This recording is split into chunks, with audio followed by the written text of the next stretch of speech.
what we've understood is, and I want to really quote something which I've read in a lot of books and which is all across, and of course Harish will also agree with me.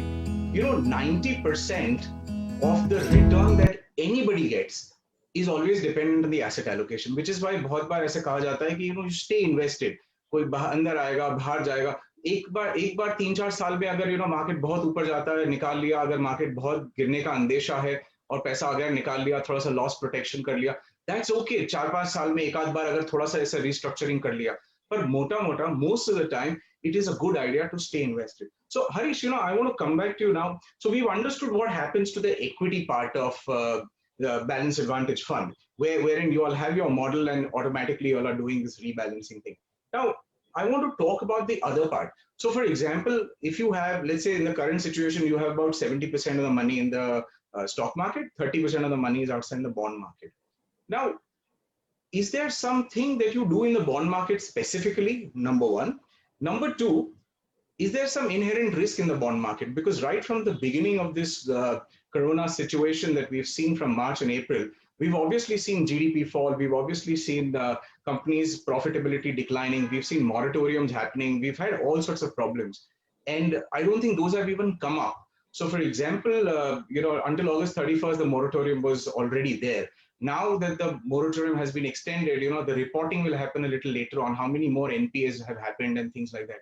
So do you see that on one side, our strategy is great that it is getting automatically allocated to equities. But on the other side, are there some serious lurking risks for the very present time, for the next maybe couple of months, maybe 6 months? And then going forward, is there something that one needs to think about or understand from the debt component, or jo paisa bond bazaar mein rehta hai usme? So if you can just throw some light on that. Right. So let's try and understand what is it that we are trying to do in an asset allocation, because that will give a sense as to how we are managing both the asset classes, or all the asset classes, in fact. See, in some ways, let me take the analogy of, say, cricket. Right, we are in say a test match in Australia, wherein you're set out to bat. Now, the initial few overs, etc., where the ball is swinging and seaming, and the bowlers are all fully charged up, you want to be very defensive. You want to see the ball through. You don't want to hit 4s and 6s there. You want to take 1s and 2s and try and see how the pitch is behaving, how the bowlers conditions, etc.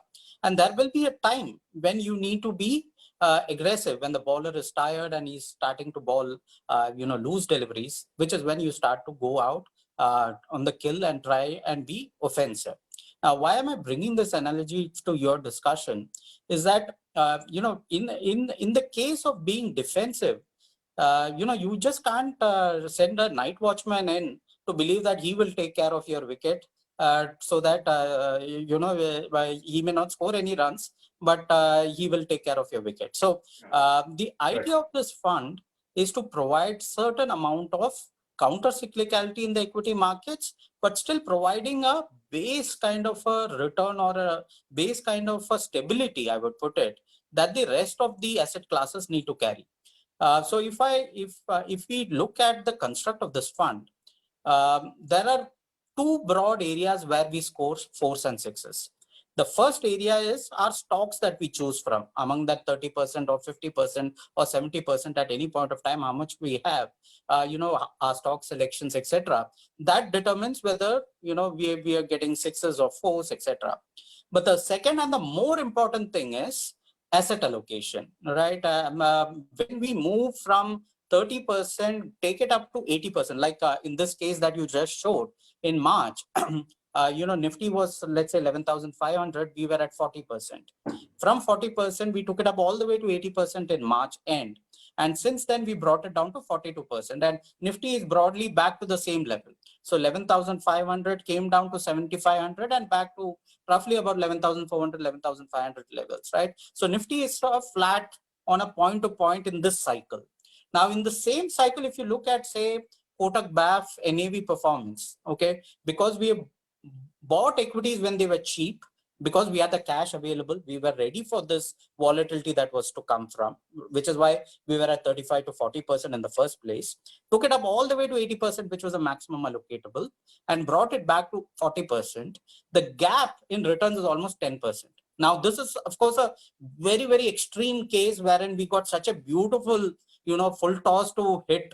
Not every time in hindsight, of course. At that point of time, I'm sure, all of us were worried ki 7,500 will become 6,000 and 4,000, and typical fear that I spoke about, right? Now, generally, what we've seen is that whenever we get these opportunities to, go to the front foot, hit a 4-6, and then come back and be on the defensive, waiting for the next wave of volatility to come through, we typically get 2 to 4%. So, like I said, the two most critical things is, first is asset allocation. Second is the stock selection that I spoke about. Now, when we look at the debt portion, which is the question that you rightly asked, now the debt thing, there are various ways in which you can make returns in debt. You can play the very safe, very low duration market, which provides you stability. It may not give you the great returns, but it'll provide you stability to ensure that your wicket is not down, right? And then there are, of course, just to sort of explain everyone, low duration wala, the phrase that Harish used is basically एक कुछ ऐसा investment होता है कि जहाँ पे 1 या 2 साल के लिए वो investment हो रहा है, यानी कि जो maturity है किसी bond की या किसी deposit की, वो 2 साल का है या 1 साल का है या 6 महीने का है, उसको low duration होगा. Sorry, Harish, I just wanted to just put these jargons in context, because a lot of times jargons are something that we are so used to in our daily lives, but a lot of people are not aware of those. Absolutely. Please continue. Sorry, sorry for interrupting. No. So you can either play in the spectrum of this, safety corridor, so to speak. Okay, जहाँ पे उतना ज़्यादा return नहीं बनेगा, because obviously with risk comes the return aspect, right? And then you've got the other extreme where you can play credits, where you can play long duration, which is, you can buy a 30-year bond, or you can buy, papers, let's say, of NBFCs, which are trading at, say, 12-14%, etc., right? So as to make your return. Now, what we have consciously decided is, because bulk of the heavy lifting and the risk is taken by asset allocation and by stock selection, it doesn't make sense to add another layer of risk onto the debt side, because the job of the debt side is to protect the wicket. It is not to send a night watchman in the guise of debt and hope that he protects the wicket in the same way in which he will be able to also score some runs. That is not the objective. The idea is to send a proper defensive player with good technique, maybe say a Pujara in the current test team, who's got all the techniques to stay put, and which is why we have always consciously chosen, a very low duration. We've invested pretty much only in government papers, PSU banks, stuff like that, right? Wherein the debt risk is very low, which is where, the points that you spoke about, be it of moratorium or a lurking, fear of NPAs, etc., generally don't, impact the portfolio, because we are not in that night watchman mode of credit, wherein, okay, maybe something may go wrong. I'm not saying it will, but that probability increases if we are in the night watchman mode. So in the debt side, we believe in playing the Cheteshwar Pujara style. So that's wonderful. So what that basically means is that, we are going to very, very safe places. Yani ke, what happens is, see, when we give money to a bank also, we are lending money in some sense, right? I mean, in some sense, it's in total sense.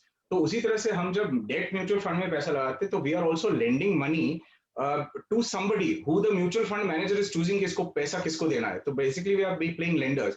अब जब lenders बनते हैं, when we lend money, obviously the basic inherent risk is कि सामने वाला अगर पे नहीं कर पाएगा तो ब्याज तो गया, मुद्दल भी जाएगा. Principal also is lost. So what Harish was saying is that when they invest in government paper, yani ke government paper means, you see, the state government of India, basically the state governments like Madhya Pradesh, Maharashtra government, Rajasthan government, these governments borrow money from time to time. The central government also borrows money. So through what is known as the government securities. So from here, जो पैसा हम उनको देते हैं, they obviously give us a rate of return there, and then because it's the government, we safely assume कि ये तो completely safe होगा. Obviously, there is no risk of default with the government, and there is no risk of default in interest payment also. So what happened, if you, a lot of you remember, what happened with Vodafone in February and March, suddenly overnight schemes band ho gaye, a lot of people lost money, a lot of people's money was stuck. That's because a lot of those investments that you made in the Franklin funds, they went ahead and they took aggressive bets, and which is exactly what Harish is saying, that जो debt वाला portion है इस particular fund का, so we are not taking too much of risk, we are going to government securities. तो आज भी जो 30% है उसमें से almost 12% is government securities, बाकी PSU banks है, so which means that portfolio is reasonably safe.